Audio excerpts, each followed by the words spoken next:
समाचार क्रांति 24 देख रहे हैं आप लोग और मैं आपके साथ मनीषा कुंडू। हम अभी सफीदों के डिग्गी मोहल्ला में मौजूद हैं और कुछ ही दिन पहले 24 से 25 दिन हो चुके हैं। सफीदों में एक बहुत ही भयानक अग्निकांड हुआ और 12 महिलाओं की मौत हो गई। अभी तक महिलाओं को न्याय नहीं मिला है और उससे पहले सफीदों में आने वाली 4 तारीख को 4 अप्रैल को होने जा रही है बीजेपी की रैली।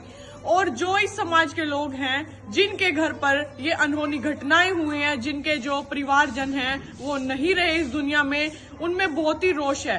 रोष इसलिए है कि विधायक जो है सफीदों के राम कुमार गौतम, वो जो है घर घर जाकर, गांव गांव में जाकर, मोहल्ले में जाकर रैली का तो न्योता दे रहे हैं, लेकिन इन परिवारों से मिलने अभी तक नहीं पहुंचे हैं। और रोष इस बात का भी है कि एसआईटी का गठन किया गया है, लेकिन एसआईटी के गठन के बावजूद अभी तक कोई भी इनसे मिलने या फिर इनका हाल जानने अभी तक नहीं पहुंचा है।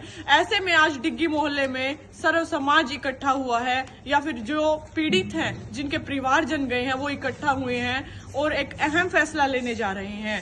कल सफीदों के नाग क्षेत्र हॉल में सब इकट्ठा होंगे और रैली का विरोध कर रहे हैं। देखने वाली बात यह रहेगी कि क्या राम कुमार गौतम जी जो हैं इन परिवारों से मिलते हैं या फिर हरियाणा के सीएम नायब सैनी जो है इन परिवारों से मिलते हैं और इनको न्याय दिलाते हैं। वरना तो कल जो है सफीदों में इस रैली का विरोध होने जा रहा है। आइए एक बार बातचीत करते हैं इन पीड़ित परिवारों से। और इनका यह भी कहना है कि कल जो है सफीदों के रेस्ट हाउस में राम कुमार गौतम जो सफीदों के विधायक हैं उनके द्वारा इन पीड़ित परिवारों के जो लोग हैं इनके साथ अभद्र व्यवहार भी किया गया है। तो एक बार इनकी मुंह से ही सुन लेते हैं। और हल्का के विधायक श्री राम कुमार गौतम ने वहाँ एक मीटिंग रखी थी इन पीड़ित परिवारों को न्याय दिलाने के लिए, लेकिन इन पीड़ित परिवारों को प्रशासन से बहुत उम्मीद है, लेकिन श्री राम कुमार गौतम जी ने कल इनसे इतना अभद्र व्यवहार किया, क्योंकि ये दलित और पिछड़े लोग हैं। उन्होंने यहाँ सफीदों की जनता को और खासकर ये दलित और बैकवर्ड परिवार से रिलेटेड हैं, जिनकी माएँ बहनें आगजनी में ग्रस्त हुई हैं, मौत हुई हैं, उन्होंने यहाँ दुर्योधन जैसे एक गरीब आदमी का चीरहरण करने जैसी हरकतें की हैं। इनको धमकाया गया है, डराया गया है।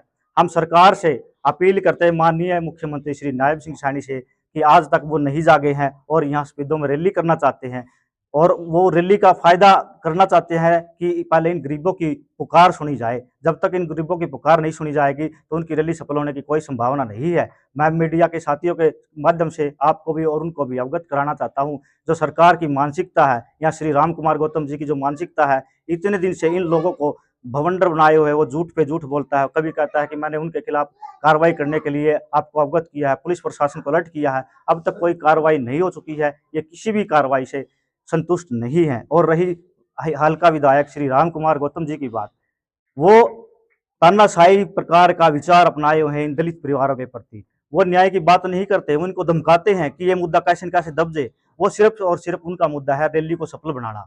एक बार रैली सफल होगी तो इनकी कोई सुनवाई नहीं होगी, ये आम जनता भी जानती है। और आप भी मीडिया वाले साथी हैं, कल वहां गए हुए थे, जब एडीसी साहब, एसडीएम साहब वहां आए हुए थे, आपको अंदर नहीं जाने दिया, आपको दरकिनार कर दिया गया, क्योंकि आप इन गरीब परिवारों की, कुचले परिवारों की आगे आगे जाके आवाज उठाते ताकि सीएम तक ये आवाज जा सके। क्योंकि आपको मीडिया के साथियों को भी काटा हुआ, आप सारी चीजें समझते हैं। ये बड़ी दर्दनाक हादसा जो सफीदों के अंदर हुआ है, ये बड़ा ही निंदनीय है।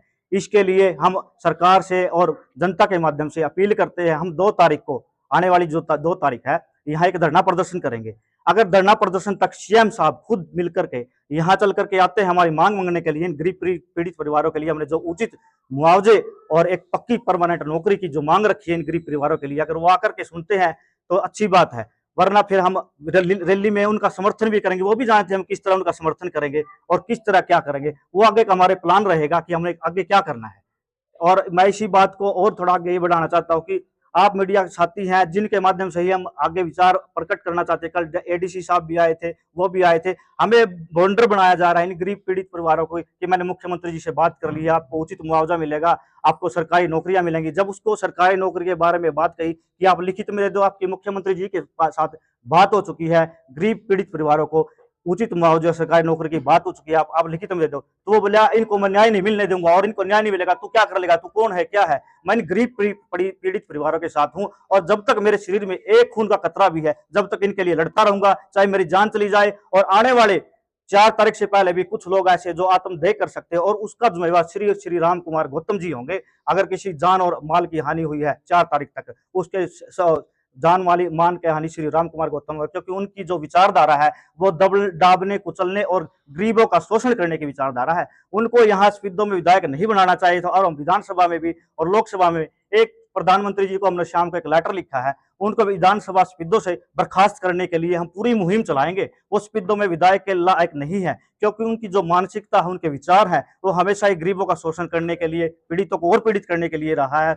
हम प्रधानमंत्री जी से भी मिलेंगे, मुख्यमंत्री जी से भी मिलेंगे और हम सबसे पहले अपने लिखित में जो बातें रखेंगे वो यहाँ के विधानसभा के जो राम कुमार गौतम जी हैं उनको बर्खास्त करने के लिए हम सबसे पहले यही मुद्दा उठाएंगे। हम इन गरीब परिवारों का तो बाद में मुद्दा उठाएंगे, लेकिन हमारा सबसे पहला टारगेट यही है, श्री राम कुमार गौतम को वापस नानोंद के अंदर भेजने का काम करेंगे हम, क्योंकि वो किसी की नहीं सुनता है, उसे गरीबों से कोई पीड़ा नहीं है, वो गरीबों का केवल शोषण करते हैं। धन्यवाद। का पानी हो जाएगा इन चीजों से? देखो जी, हमें तो कुछ नहीं लगता जी। जिस हिसाब से हमारे साथ कल दुर्व्यवहार कराना है एमएलए साहब ने, तो वो अपनी रैली को सफल बनाने के लिए ही सोच रहा है। तो रैली निकल गई तो हम गरीब आदमी क्या लगा उसकी, जब रैली से पहले हमारे बैठ जो सोच यही है। फैक्ट्री मालिक की ओर से भी कोई मिलने आया आपको? नहीं, हमारे से कोई मिलने नहीं आया जी, फैक्ट्री मालिक की तरफ से। उनका मकसद यही है जी कि अपना एक बारी रैली हो जाए तो उसके बाद बस बात खत्म, फिर तो सारी बात दाब देंगे। बस मैन तो यही चला हुआ है कि भाई जो ये 4 तारीख को रैली है, ये रैली सफल हो जाए और फिर इनको बाद में देखेंगे। बस उनका ये मकसद है जी। जो कल शाम को यहाँ बैठे थे रेस्ट हाउस में, वहाँ भी कोई अच्छा वो नहीं। ये जो गौतम जी हैं, जो भी उठ के बोल रहा था उसको अपना जो कुछ भी बोल रहा है उसको ताड़ के बोल रहे हैं कि हाँ भाई तेरा क्या लगता है, तू कौन है, तू क्या कर रहा है, ये बस ऐसे ऐसे करके। उसका भी हमें व्यवहार अच्छा नहीं लगा जी। दबाव की अपना कि भाई ठीक है अपना मान जाएंगे, नहीं मिलाएंगे तो क्या कर लेंगे, ये बोल रहे थे। आप लोगों ने सहमति जताकर बोला था भाई सीएम साहब से हमारी मुलाकात करा दें भाई इस मामले में? हाँ जी बिल्कुल बोला था, सहमति की भी हमारी मुलाकात करा देगी। और सीएम साहब को भी जी, जो ये हमारे नायब सैनी जी हैं, इनको भी हमने नायब सैनी की जगह जी नायक समझा था कि हमारी मदद करेंगे। और जो ये हमारे गौतम जी हैं, इनको भी समझा था कि भाई हमारी आगे जाके ये मदद करेंगे। लेकिन ये कोई लिपा पोती कर रहे हैं जी सारे मिलके। इनकी कोई सलाह ही है कि भाई हाँ अपना चुपचाप कीड़े मकोड़े हैं, गरीब आदमी है जी, अपना क्या करेंगे ये, ज्यादा से ज्यादा हा हुल्ला करेंगे, अपना चुपचाप बैठ जाएंगे, फालतू बोल लेंगे, लाठी चार्ज कर देंगे, डंडा मारेंगे, दबा देंगे। बस मरने थे जो मर लिया है, जिसका नाश होना था नाश हो लिया जी।